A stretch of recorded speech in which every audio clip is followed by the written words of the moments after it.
Қайырлы күн достар, сіздермен Ұлданай. Бүгін сіздермен кукурузаның, яғни шикі жүгерінің қалай тез әрі дәмді жұмсақ болып пісуінің ерекшеліктерімен бөлісетін боламын. Видеоны соңына дейін қараңыздар, менімен бірге болыңыздар, тіркеліп лайк басуды ұмытпаңыздар. Ең алдымен біз осындай жүгерімізді қабығынан жақсылап тазартып алуымыз керек.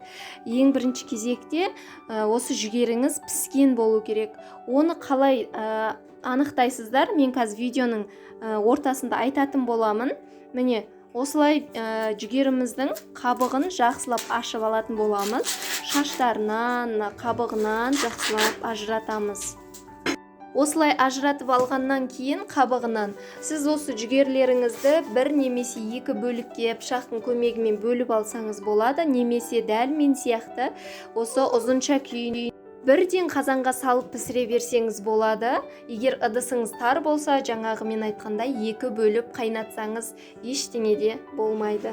Міне енді біз тазартып алған осы жүгерлерімізді бір жерге алып қоямыз да, міне осы қабығының іш жағындағы таза деген қабықтарын осы қазанымыздың астына салатын боламыз, жүгерінің астына.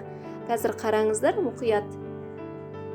Таза қабықтан көп керек емес, бір 7-8 қабығын алсаңыз болады. Бұны қазанның астына, жаңағы жүгеріміз күйіп кетпесін деп, оттың ыстығы қатты жүгерге әсер етпесін деген ниетте салатын боламыз.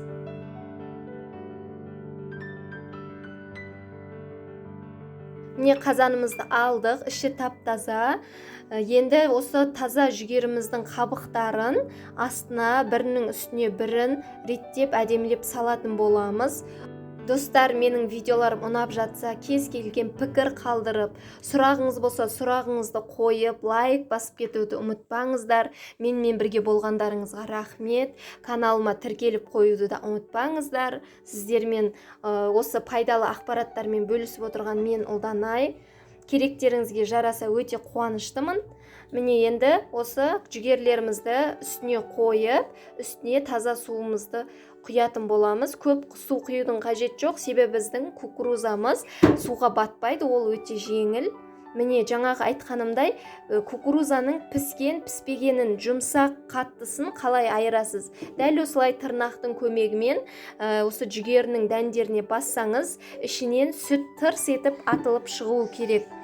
40 минут көлемінде аз ғана тұз салып қайнатып аласыз. Біздің жүгеріміз дайын, ас болсын.